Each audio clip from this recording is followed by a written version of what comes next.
لله رب العالمين والصلاة والسلام على أشرف الأنبياء والمرسلين وعلى آله وأصحابه أجمعين أما بعد فأعوذ بالله من الشيطان الرجيم بسم الله الرحمن الرحيم ألف لام ميم ذلك الكتاب لا ريب فيه هدى للمتقين رب اشرح لي صدري ويسر لي أمري واحلل عقدة من لساني يفقهوا قولي.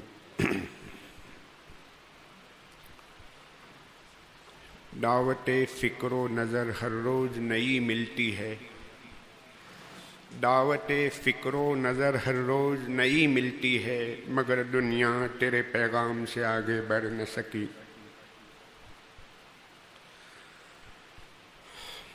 قابل صد احترام حضرات علماء کرام،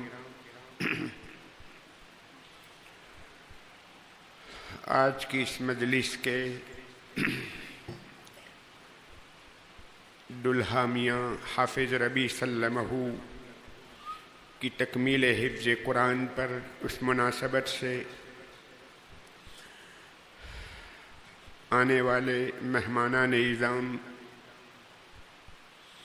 آج ہم سب کے لیے خوشی و مسرت کا مقام ہے. پوری امت کے لیے، امت میں ایک حافظ کا اضافہ ہو رہا ہے. مدرسہ ضیاء الاسلام کی فہرست میں ایک حافظ کا اضافہ ہو رہا ہے. خصوصاً خان برادرز کے لیے، حافظ ربیع سلمہ کے ماں باپ کے لیے، دادا دادی کے لیے، نانا نانی کے لیے، پورے خاندان کے لیے یہ عید کا دن ہے.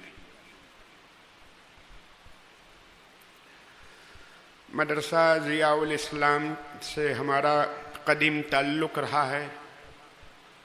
قاری اشرف صاحب رحمۃ اللہ تعالی علیہ رحمۃ واسعہ اور ان کے والد گرامی حافظ ماکریہ صاحب 30-35 سال پرانے ہمارے روابط ہیں. انشاءاللہ اس مجلس کا پھل، اجر و ثواب بھی ان حضرات کو اپنی قبروں میں پہنچ رہا ہوگا.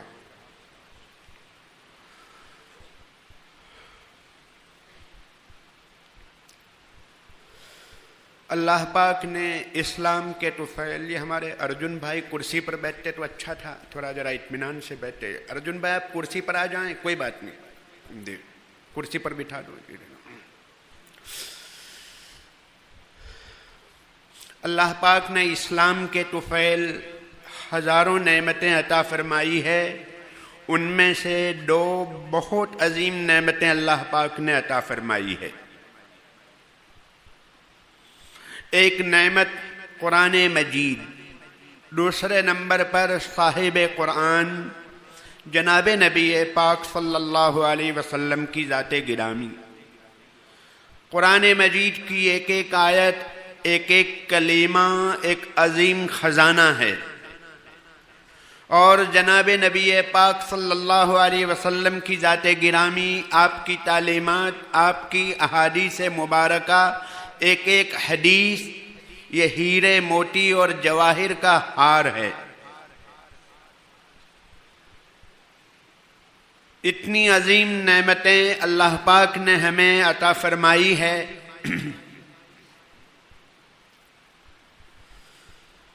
میں نے آپ حضرات کے سامنے قرآن مجید کی آیت شریفہ جو تلاوت کی ہے، قرآن مجید نے اپنا تعارف اور اپنا انٹروڈکشن، پریچئی 2 جملوں میں، 2 سینٹنس میں کیا ہے. ذالک الکتاب لا ریب فیہ، نمبر 2 ھدی للمتقین. اس کتاب کے آسمانی ہونے میں، خدائی ہونے میں، ڈیوائن ہونے میں کوئی شک نہیں، کوئی ڈاؤٹ نہیں. نمبر 2 یہ کتاب ہدایت ہے، مارگ درشک ہے. یہ کتاب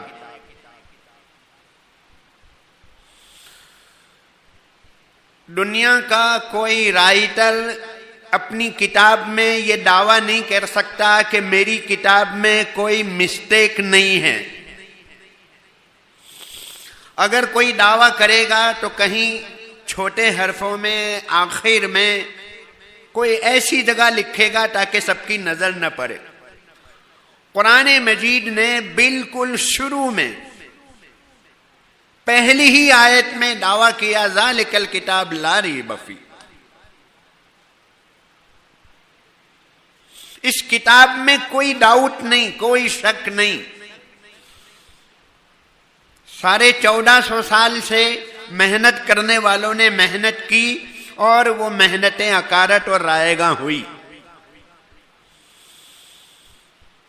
اس وقت کا حال یہ ہے، یہ دور سائنس اور ٹیکنالوجی کا دور ہے۔ قرآن مجید کا 80% مواد اور میٹر وہ ہے جن کے بارے میں سائنس اس کو سویکار کر رہی ہے، قبول کر رہی ہے کہ ہاں قرآن مجید نے جو کہا وہ صحیح ہے۔ کوئی 10-20% مواد، 15-20% میٹر ایسا ہے جس کے بارے میں سائنس خاموش ہے، ریجیکٹ نہیں کرتی ہے، اس لیے کہ ان آیتوں کا تعلق آخرت سے ہے، مرنے کے بعد کی زندگی سے ہے، قبر کے احوال، محشر کے احوال، جنت و جہنم کی تفصیلات، اس کے بارے میں سائنس خاموش ہے، ریجیکٹ نہیں کرتی ہے۔ ظاہری بات ہے وہ خاموش ہی رہے گی سائنس، اس لیے کہ ان کو میپ میں عرش الہی نہیں ملے گا، دنیا کے نقشے میں ڈھونڈیں گے تو میدان محشر اس میں ان کو نہیں ملے گا، تو وہ خاموش رہیں گے، لیکن ریجیکٹ نہیں کر رہے ہیں، اس لیے کہ آج سے کچھ سال پہلے کچھ چیزوں کو ریجیکٹ کرتے تھے، لیکن آج ان کو قبول کرنا پڑا۔ کئی ایسی چیزیں ہیں سائنسی ترقیات کے ساتھ قرآن مجید اور حدیثوں کا بہت سا میٹر جس کے بارے میں ان کو سوالات تھے، الحمدللہ سائنسی ترقیات نے ان کے جوابوں کے ذریعے اس کو حل کر کے رکھ دیا۔ میں یہ بات عرض کر رہا تھا کہ اس کی آسمانی کتاب ہونے میں، خدائی کتاب ہونے میں کوئی شک نہیں۔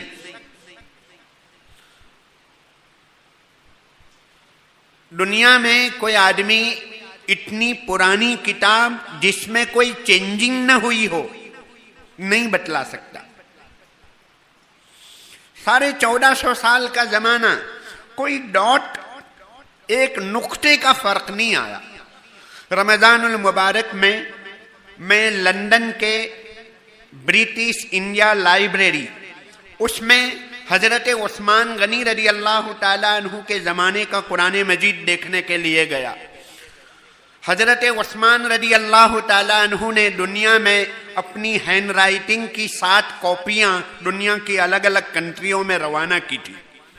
ایک کاپی وہاں پر پہنچی،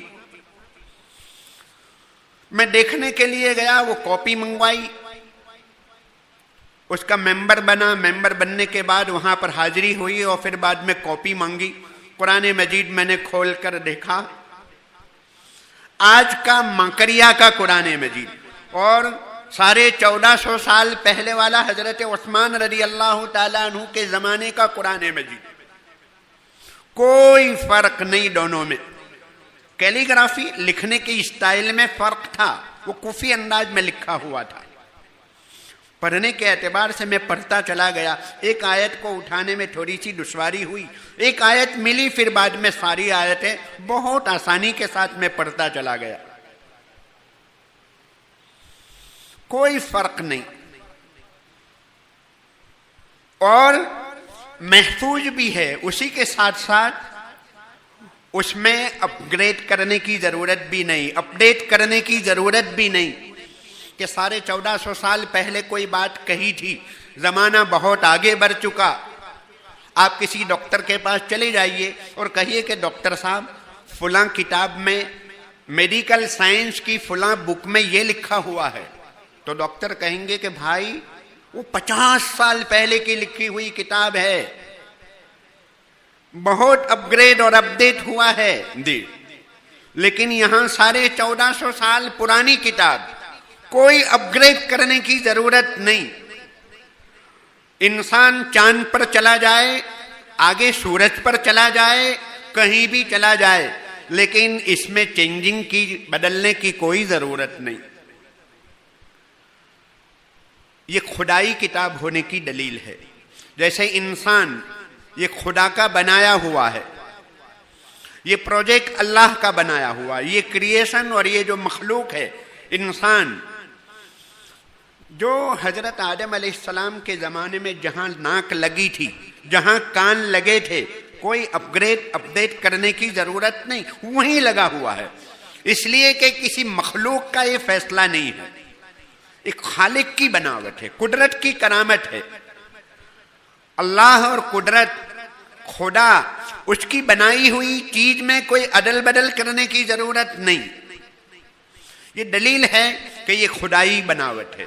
قرآن مجید خدا کی کتاب ہے. قرآن مجید محفوظ ہے، یہ تو بہت بڑی بات ہے اپنی جگہ پر. اس سے نیچے اتر کر جناب نبی پاک صلی اللہ علیہ وسلم کی ذات گرامی، آپ کی احادیث مبارکہ، آپ کی لائف بالکل ایسی ہی محفوظ ہے. دنیا میں کسی مذہبی پیشوا کی لائف ایسی محفوظ نہیں ہوئی. عیسائی دنیا میں آبادی کے اعتبار سے 1 نمبر کی قوم ہے، لیکن ان کے پاس حضرت عیسیٰ علیہ السلام کی لائف محفوظ نہیں. شروع کے 2-3 سال محفوظ، آخر والے 2-3 سال محفوظ، درمیان کے 25-27 سال کوئی نام و نشان نہیں. یہود دنیا میں اکانومی کے اعتبار سے 1 نمبر کی قوم، لیکن اپنے نبی اور اپنے پیغمبر حضرت موسیٰ علیہ السلام کی زندگی کو محفوظ نہیں کر پائے. 40 دن کی زندگی بھی محفوظ نہیں کر پائے. جناب نبی پاک صلی اللہ علیہ وسلم کی ذات گرامی مولانا کلیم صدیقی صاحب دامت برکاتہم فرماتے ہیں کہ میں مکہ مکرمہ کی ایک لائبریری میں گیا، وہاں ایک کتاب دیکھی ڈاکٹر عبد الجبار رافی صاحب کی، معجم الکتب عن الرسول و اہل بیتہ، یعنی پروفیٹ محمد صلی اللہ علیہ وسلم کے اوپر لکھی جانے والی کتابیں. فرماتے میں نے آخری پیج دیکھا، آخری نمبر دیکھنے کے لیے کہ کل کتنی کتابیں ہیں. فرماتے ہیں 29,774 سیرت طیبہ، پروفیٹ محمد صلی اللہ علیہ وسلم کی بایوگرافی کے بارے میں جو کتابیں لکھی گئی، وہ رائٹر نے اپنے نالج کے اعتبار سے، پوری دنیا میں کتنی کتابیں لکھی گئی اس کا دعویٰ نہیں، ایک رائٹر کی اپنی معلومات، اپنا نالج جو ہو سکتا ہے وہ یہ تھا کہ 29,774 کتابیں لکھی گئی. ایک شامی عالم کہتے ہیں کہ رسول پاک علیہ السلام کے نالین، جوتیاں اور شوز، وہاں چپل ہوتی تھی، شوز نہیں ہوتے تھے. حضور پاک علیہ السلام، ہمارے نبی کی جوتیوں کے بارے میں 55 کتابیں لکھی گئی. حضور پاک علیہ السلام، ڈاکٹر اسپنگر تعجب کے ساتھ کہتے ہیں کہ عجوبہ ہے، ایک پروفیٹ محمد کی زندگی اور ان کی تعلیمات اور حدیثوں کو محفوظ کرنے کے لیے 5 لاکھ آدمیوں نے اپنی زندگیاں وقف کی. ایک حدیث جو آپ کے سامنے پڑھی جاتی ہے، ایک حدیث، اس طرح آپ کی ساری حدیثیں، آپ کی ساری باتیں، پوری زندگی، اس کی حفاظت کرنے والے 5 لاکھ راوی، اس کو نریٹ کرنے والے، ایک چین ہے پوری ہم تک پہنچانے والے 5 لاکھ راویوں کی زندگی، 5 لاکھ راویوں نے اپنی زندگیاں وقف کی. اور وہ 5 لاکھ آدمیوں کی بایوگرافی بھی ہمارے پاس موجود ہے کہ وہ کون لوگ ہیں جن کے ذریعے سے حدیث پہنچی ہے. میرے بھائیوں، یہ قرآن مجید کا ایک پہلو ہوا، یہ ایسی محفوظ کتاب ہے.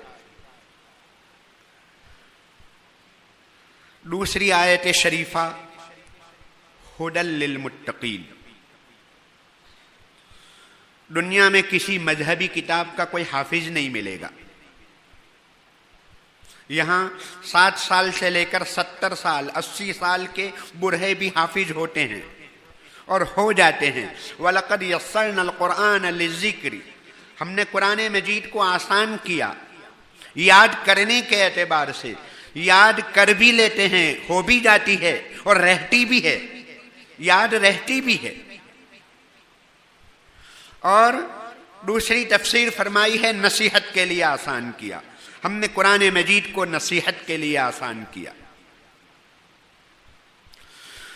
قرآن مجید کی دوسری صفت کتاب ہدایت. قرآن مجید رحمت ہے، برکت ہے، شفا ہے، نور ہے، معجزہ ہے، سب کچھ ہے، کئی صفات ہیں. لیکن قرآن مجید کی سب سے بڑی صفت اس کا کتاب ہدایت ہونا. یہ انسان نامی مشین کے لیے گائیڈ بک ہے. چھوٹی موٹی مشینوں میں نیچے سے لے کر اوپر تک، چھوٹی مشین سے لے کر ہوائی جہاز تک سب کو استعمال کرنے کی بکلیٹ ہوا کرتی ہے، مارگ درشکا ہوا کرتی ہے، میتھڈ آف یوز اس میں لکھا ہوتا ہے. کہاں پیٹرول ڈالیں، کہاں پانی ڈالیں، کہاں آئل ڈالیں، کہاں کیا ڈالیں. اگر غلط کر لیا تو وہ مشین بگڑ جائے گی. تو یہ انسان نامی مشین کو صحیح طور پر چلانے کے لیے ہمارے مالک نے، خالق نے، پیدا کرنے والے نے ہمیں یہ کتاب دی ہے. یہ انسان نامی کمپیوٹر کا سافٹ ویئر ہے، مشین کو چلانے کی بکلیٹ ہے کہ ہم کیسے چلیں، کہاں بیٹھیں، کہاں نہ بیٹھیں، کیا دیکھیں کیا نہ دیکھیں، کیا سنیں کیا نہ سنیں، کیا کھائیں کیا نہ کھائیں، کیا پئیں کیا نہ پئیں. ایک ایک چیز کو اس مشین کے بارے میں، انسان کے بارے میں، جو اللہ کا بہت بڑا پروجیکٹ ہے یہ انسان، اس کے بارے میں ایک ایک ڈیٹیل قرآن مجید نے محفوظ کر دی. یہ کتاب ہدایت ہے، مارگ درشن حاصل کرنے کی کتاب ہے. اگر ہم نے اس کے خلاف کیا تو یہ مشین بگڑ جائے گی، خطرے میں پڑ جائے گا اس کا سکون. اگر سکون کی زندگی حاصل کرنی ہو، آتم شانتی چاہتے ہو، عافیت والی زندگی چاہتے ہیں تو قرآن مجید کی تعلیمات کے اوپر آنا پڑے گا. تجارت کے لیے ہمیں چاہیے کہ قرآن مجید کی ہدایات کے پیش نظر اس کو سامنے رکھ کر تجارت کریں. یمحق اللہ الربا ویربی الصدقات. تجارت کرنے کا طریقہ سکھایا کہ سود کو اللہ نے مٹایا ہے، اللہ سود کو مٹاتے ہیں.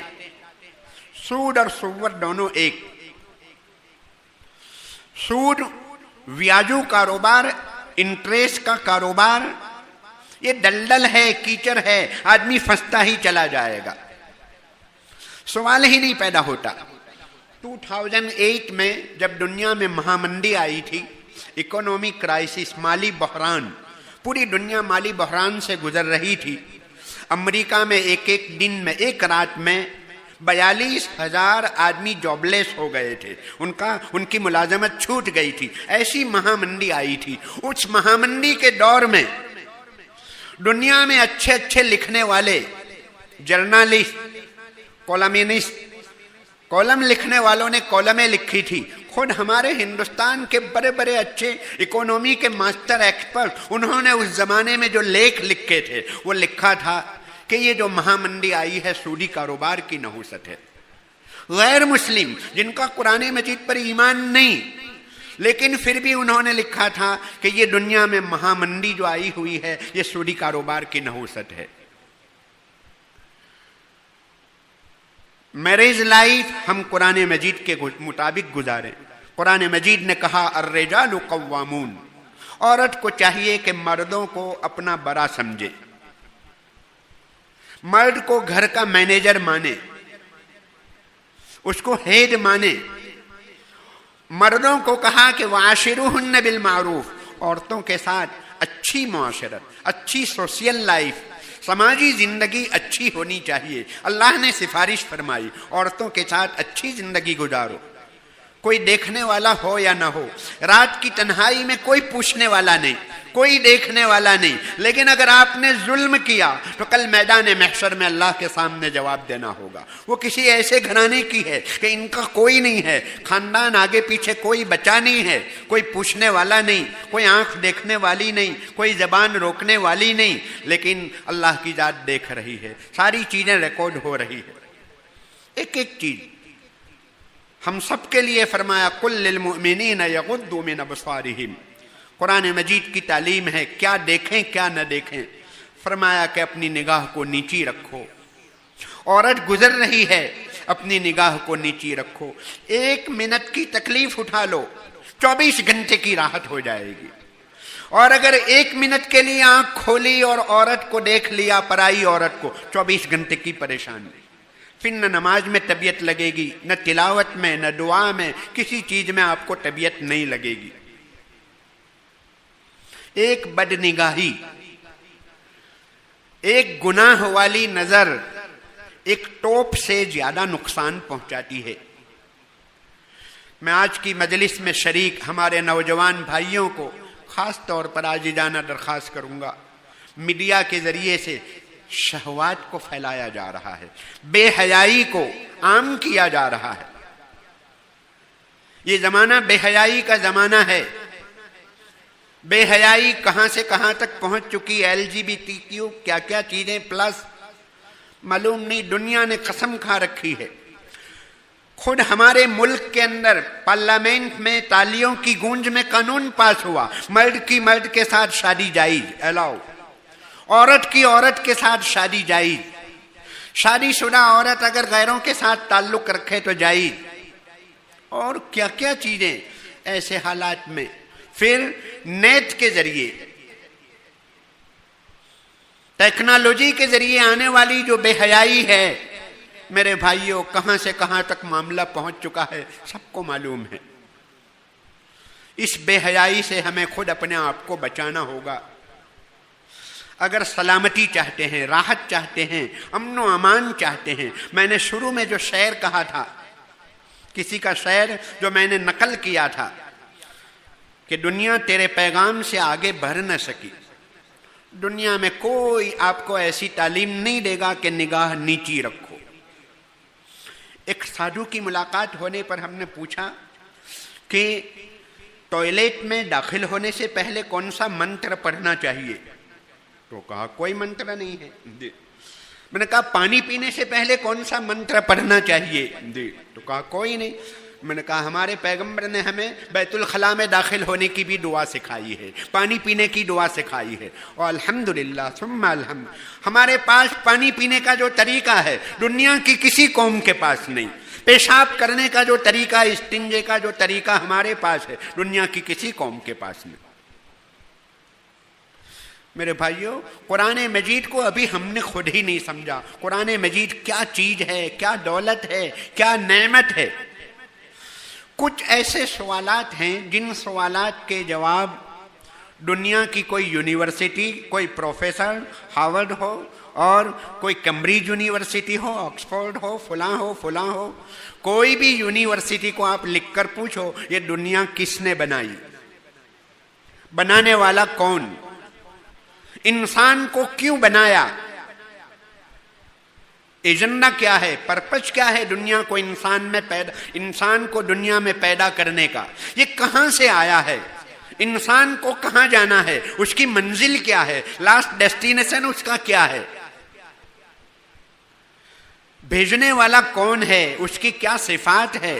یہ ایسے سوالات ہے، سائنس جواب تو کیا دیتی، سائنس ان سوالوں کو ٹچ بھی نہیں کرتی، ان کو معلوم ہے کہ ہم سے جواب بننا ہی پڑے گا، لیکن قرآن مجید نے یہ سارے سوالوں کا جواب دیا ہے، یہ سارے سوالوں کا جواب دیا ہے۔ آج دنیا یہ کہتی ہے کہ انسان بالغ ہو چکا، اپنی عقل اور سوچ مکمل ہو چکی، پرفیکٹ ہو چکی ہے، اب اس کو کسی دھرم کی، کسی دھارمک تعلیم کی، مذہبی تعلیمات اور آسمانی وحی کی ضرورت نہیں ہے۔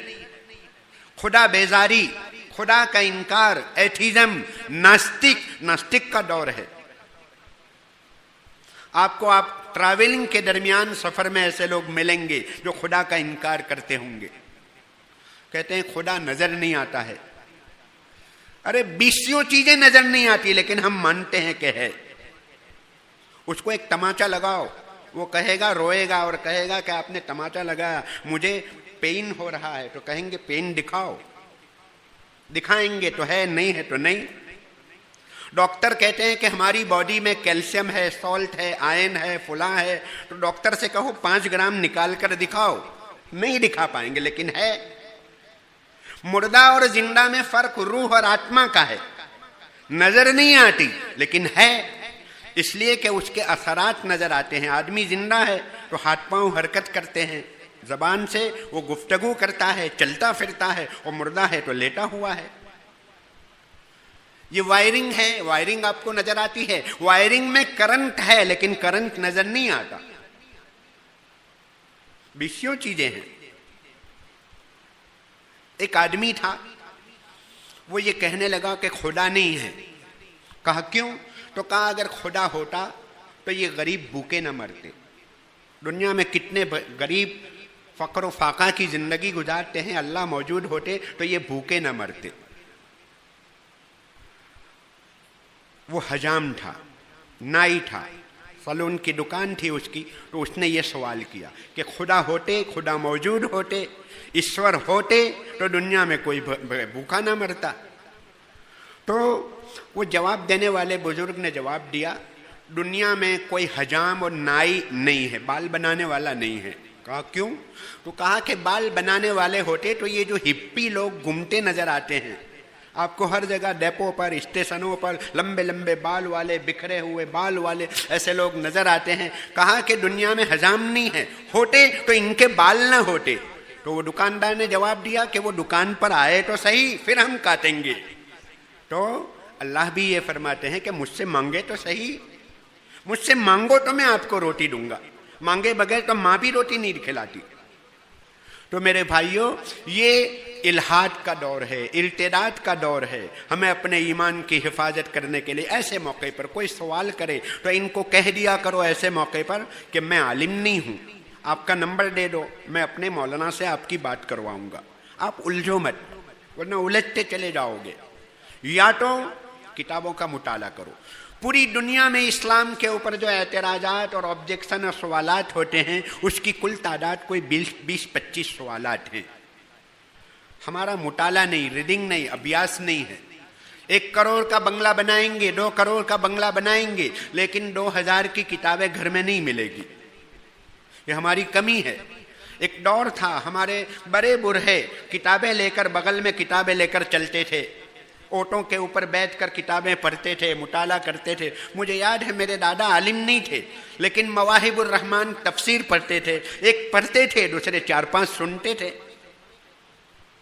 تو میرے بھائیوں، اللہ پاک نے ہمیں جو دولت عطا فرمائی ہے قرآن مجید نام کی، حضرت مولانا نے بیان الحمدللہ کافی شافی تھا، کوئی ضرورت نہیں تھی، لیکن چونکہ مولانا نے دعوت دی ہے، بغیر اس کے روٹی بھی کیسے کھلاتے، تو اس لیے مولانا نے مجھے بٹھایا ہے، ورنہ کوئی ضرورت نہیں تھی۔ الحمدللہ وہ بیان کافی تھا۔ میں نے ربی سلمہ کے حفظ کی تکمیل، حافظ ربی کی حفظ کی تکمیل کی مجلس بھی دیکھی، اور میں نے ان کے دادا حافظ عبدالوہاب کی تکمیل حفظ کی مجلس بھی دیکھی ہے۔ اس وقت انہوں نے دودھ اور نان کھٹائے اور یہ ناشتہ کروایا تھا، وہ بھی مجھے سب معلوم ہے، وہ منظر ابھی نگاہوں کے سامنے۔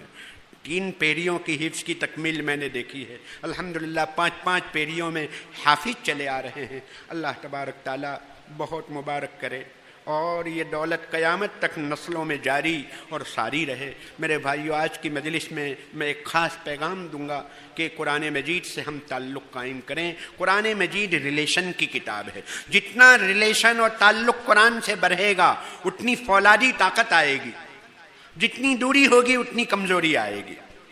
مولانا نے جیسا کہ کہا، روزانہ کم از کم 1 پارہ قرآن مجید، یا تو ہر نماز کے بعد 4-5 رکوع پڑھ لو، یا کوئی ایک وقت طے کر لو، فجر کی نماز کا وقت طے کر لو۔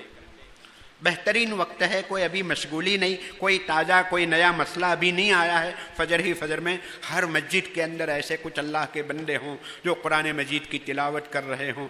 جیسا کہ مولانا نے بتایا، مولانا اسماعیل صاحب بدات روزانہ ایک قرآن مجید، اور ابھی بھی کوساری میں ایک حافظ احمد بھولا کر کے تھے، ابھی انتقال ہوا. میری ایک مرتبہ ملاقات ہوئی، میں نے پوچھا کتنا قرآن مجید ہوا؟ کہا 5774. اس طرح مجھے بتایا تھا، اتنے قرآن مجید میں نے ختم کیے ہیں.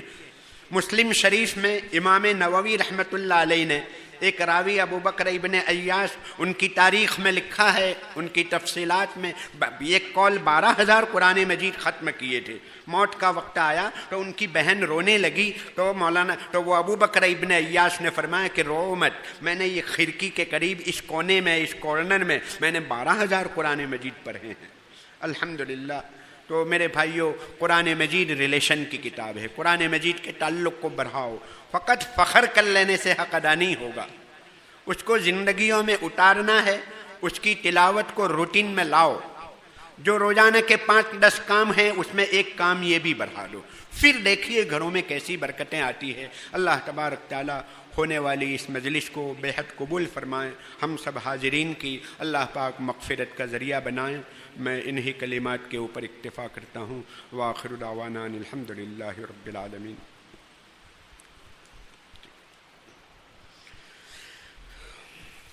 سبحانک اللہم وبحمدک وتبارک اسمک وتعالی جدک ولا الہ غیرک.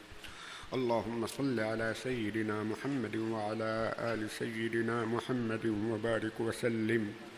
ربنا ظلمنا أنفسنا وإن لم تغفر لنا وترحمنا لنكونن من الخاسرين. ربنا لا تزغ قلوبنا بعد إذ هديتنا وهب لنا من لدنك رحمة إنك أنت الوهاب. اللهم حبب إلينا الإيمان وزينه في قلوبنا وكره إلينا الكفر والفسوق والعصيان. اللهم اجعلنا من الراشدين. اللهم آت نفوسنا تقواها وزكها أنت خير من زكاها أنت وليها ومولاها. اللهم طهر قلوبنا من النفاق وأعمالنا من الرياء وألسنتنا من الكذب وأعيننا من الخيانة فإنك تعلم خائنة الأعين وما تخفي الصدور. اللهم اجعل القرآن ربيع قلوبنا. اے اللہ ہم سب کی مغفرت فرما. اے اللہ ہمارے آبا و اجداد کی مغفرت فرما. اے اللہ پوری امت مسلمہ کی مغفرت فرما. ہر قسم کے گناہوں سے تو ہماری حفاظت فرما. اے اللہ آج کی اس مبارک مجلس میں دعا قبول ہونے کی روایات وارد ہیں. اے اللہ اسی لالچ میں، اسی امید پر ہم لوگ یہاں پر جمع ہوئے ہیں. تکمیل قرآن کی جو مجلس ہے وہ در حقیقت دعا کی مجلس ہے. اے اللہ ہم سب اپنے ہاتھ آپ کے سامنے پھیلائے ہوئے ہیں. اے اللہ ہم فقیر ہیں، مسکین ہیں، ہمارے ہاتھ خالی ہیں. اے اللہ ہر روز ہم موت سے قریب ہوتے جا رہے ہیں اور ہماری جھولی ہمارے سے خالی ہے. اے اللہ تیرے دربار میں پیش کرنے کے قابل کوئی اعمال نہیں ہے. اے اللہ فقط تیرا فضل و کرم ہے. تجھے تیرے فضل و کرم کا واسطہ، تجھے تیرے کلام مجید کا واسطہ، تجھے تیرے انبیاء علیہ السلام کی پاکیزہ جماعت کا واسطہ. اے اللہ فضل و کرم کا معاملہ فرما، رحم و کرم معاملہ فرما. اے اللہ اس حافظ ربیع سلمہ کے کوئی سینے کے اندر قرآن مجید کو ہمیشہ کے لیے محفوظ فرما. قرآن مجید کے الفاظ کے ساتھ معنی کے لیے، مفاہیم کے لیے، اس پر عمل کے لیے، اس کی دعوت کے لیے اس کو قبول فرما. علماء ربانیین میں سے بنا. اے اللہ ہم سب لوگوں کی جائز تمنائیں پوری فرما. ہمارے مساجد کی، مدارس کی، خانقاہوں کی، دعوت و تبلیغ کی، ہماری انجمنوں کی، ہسپتالوں کی، اے اللہ ہماری سنستھاؤں کی، اداروں کی سب کی حفاظت فرما. اے اللہ ملک کے اندر امن و امان کی فضائیں قائم فرما. اے اللہ ملک کے اندر امن و امان کی فضائیں قائم فرما. فلسطین کے مجاہدین کی نصرت فرما، مدد فرما. اے اللہ قدم قدم پر ان کی رہبری فرما. اے اللہ قدم قدم پر ان کی رہبری فرما. اے اللہ عظمت رفتہ کو واپس لوٹا دے، بیت المقدس کے اندر نماز پڑھنا امن و امان کے ساتھ مقدر فرما۔ اے اللہ ہماری سب مسجدوں کی حفاظت فرما۔ اے اللہ ہمارے اس ملک کے حکام کے دلوں میں نرمی پیدا فرما۔ اے اللہ ہم نے یقیناً ہمارے فریضے کی ادائیگی میں کوتاہی کی ہے۔ اے اللہ ہم نے دعوت قرآن کی فریضے کی ادائیگی میں کوتاہی کی ہے، ہمارے جرم عظیم کو معاف فرما۔ ہم میں جو لوگ بیمار ہیں ان کو شفا عطا فرما، جو لوگ پریشان حال ہیں ان کی پریشانیوں کو دور فرما۔ اے اللہ حلال برکت والی آسان روزی نصیب فرما۔ جو لوگ قرضوں میں ڈوبے ہوئے ہیں ان کی قرضوں کی ادائیگی کے فیصلے فرما۔ جو لوگ بغیر جورو کے ہیں ان کو جورو مقدر فرما۔ اے اللہ جو لوگ بے اولاد ہیں ان کو اولاد نصیب فرما، اولاد کو آنکھوں کی ٹھنڈک بنا۔ اے اللہ ہمیں قرآن مجید کی تلاوت سے مالا مال فرما۔ اے اللہ قرآن مجید کے انوار سے، قرآن مجید کی بصائر سے، قرآن مجید کے معارف سے، قرآن مجید کے حقائق سے، قرآن مجید کی روحانیت سے، نورانیت سے، رحمتوں سے، برکتوں سے ہم سب کو مالا مال فرما۔ قرآن مجید کے مقام کو سمجھنے کی توفیق عطا فرما۔ اے اللہ جناب نبی پاک صلی اللہ علیہ وسلم نے جو خیر مانگی ہے ہمیں بھی عطا فرما۔ رسول پاک صلی اللہ علیہ وسلم نے جن شرور سے پناہ چاہی ہے اللہ ان شرور سے تو ہماری بھی حفاظت فرما۔ وصلی اللہ تعالی علی خیر خلقہ محمد وآلہ واصحابہ اجمعین برحمتک یا ارحم الراحمین۔